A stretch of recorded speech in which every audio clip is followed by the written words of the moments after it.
एक दिन बादशाह अकबर ने अपने दरबार में कहा कि मैं आप सभी से 3 सवाल पूछूंगा। अकबर ने यह भी कहा कि जो भी मेरे इन 3 सवालों का जवाब देगा उसे मैं अच्छा इनाम दूंगा।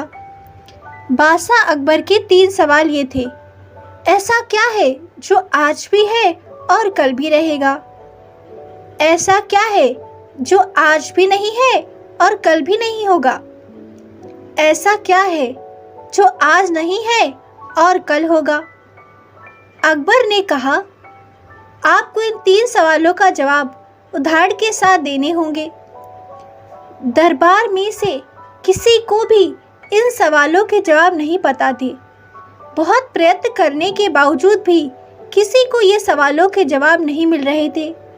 तभी बीरबल ने बादशाह अकबर से कहा, मैं आपको इन सवालों के जवाब देने के लिए तैयार हूँ, लेकिन आपको इसके लिए मेरे शहर में घूमना होगा। अकबर ने कहा, अच्छा ठीक है, मैं तुम्हारे साथ शहर शहर घूमने के लिए तैयार हूँ। अकबर और बीरबल दोनों वेश बदलकर शहर में निकलते हैं। वे दोनों अब बाजार में पहुंच गए थे। अकबर दुकान में बीरबल के साथ जाते हैं। बीरबल ने दुकान में जाकर कहा, हमने गरीब बच्चों को पढ़ाने के लिए कुछ किताबें खरीदकर वितरण करने का सोचा है। इसके लिए मुझे 2000 रुपए चाहिए, तुम दे सकते हो? नौकर ने अपने मालिक से कहा, इन्हें 2000 रुपए चाहिए।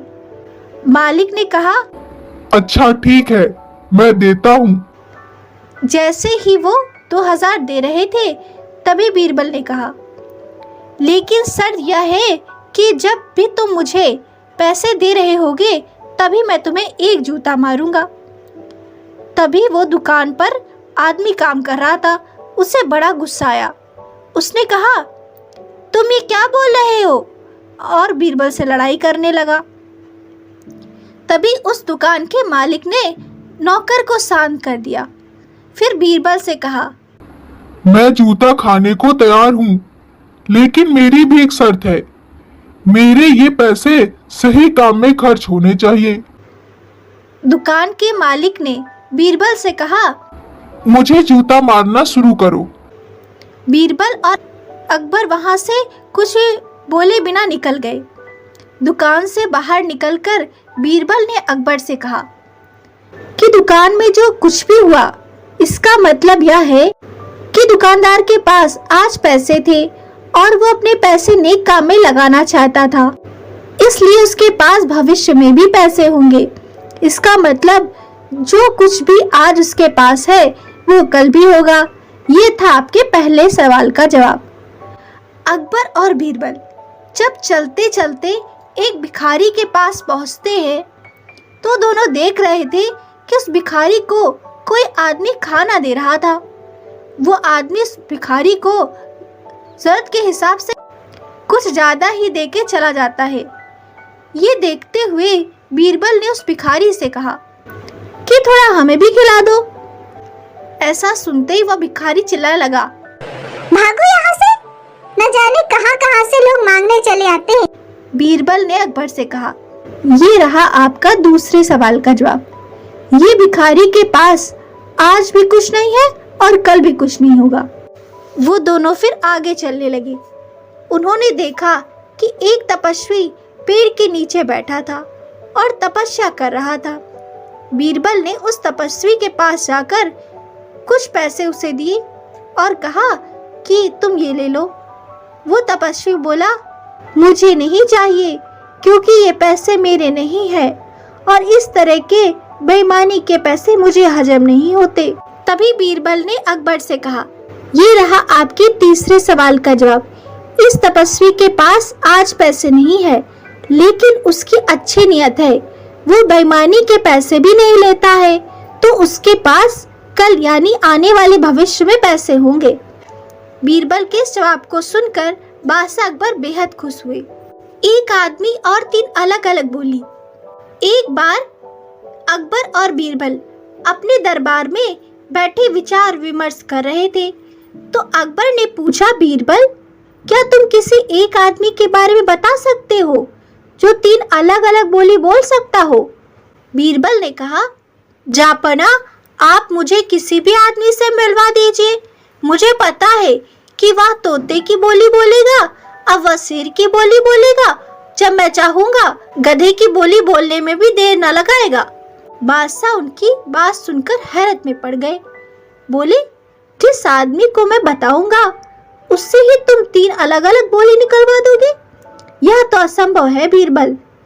इस बार बीरबल बोले, महाराज, मेरी एक शर्त है कि मैं आपको यह प्रयोग दिखा दूंगा। आपको भी यह भरोसा देना होगा कि आप उस आदमी को कोई सजा नहीं देंगे, क्योंकि वो जो भी करेगा वह हम दोनों की मर्जी से कर रहा होगा। बादशाह ने इस बात पे हामी भर दी, लेकिन इस बार उन्होंने बीरबल को गलत साबित करने की ठानी। अगले दिन बादशाह अकबर के महल में उनका शाही हजाम उनकी दाढ़ी और बाल बनाने आया। हजाम बहुत ही सीधा था और सरल दिखाई दे पड़ता था। वह जितना पूछते उतना ही जवाब देता था और शर्मीला था। राजा ने सोचा, यह नीरस आदमी को बीरबल को सौंपता हूँ और देखता हूँ कि कैसे वह इससे 3 अलग अलग बोली बुलवाता है। बादशाह ने तुरंत बीरबल को बुलावा भेजा। अगले दिन बीरबल राजा से मिलने दरबार में पहुंचा और बीरबल को इशारे से बताकर हजाम से 3 अलग अलग बोली निकलवाने का हुक्म दिया। बीरबल बड़ा चतुर था। उसने हजाम को अपने बाल बनाने के लिए बुलाया, उससे खूब बातें की। हजाम भी इतने बड़े मंत्री से बात करके खुश हुआ। बीरबल ने काम खत्म होने पर उसे मेहनताना और खाना दिया और थोड़ी मात्रा में शराब पिला दी। हल्के नशे की हालत में बीरबल ने हजाम को कहा, अब उसे बादशाह के सामने पेश किया जाएगा। हजाम को लगा उसे दारू पीकर आया जान बादशाह उसे सजा दे सकता है, इसलिए वह गिड़गिड़ाने लगा और बीरबल से ऐसा ना करने की विनती करने लगा। बादशाह को भी बीरबल ने यह दृश्य दिखाकर बोले, 3 अलग अलग बोली में अभी यह जो सजा के डर से बोल रहा है वह तोते की बोली है। उसके बाद बीरबल ने वही हजाम को एक और शराब की बोतल पिला दी। अब वह पूरी तरह नशे में था।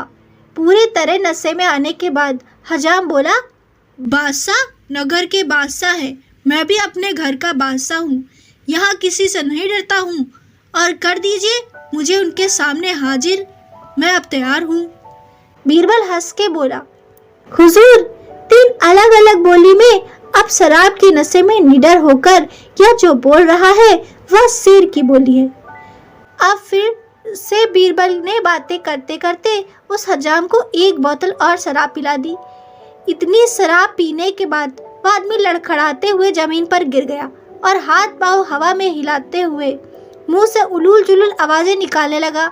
अब बीरबल बोले, हुजूर, 3 अलग अलग बोली में अब जो बोल रहा है वह गधे की बोली है। अकबर पूरा मामला अपने सामने पूरे दृश्य को देखकर खूब खुश हुए और बीरबल की हाजिर जवाब से प्रसन्न हुए और मनोरंजन के साथ उधार पेश करने के लिए उन्होंने बीरबल को इनाम दिया।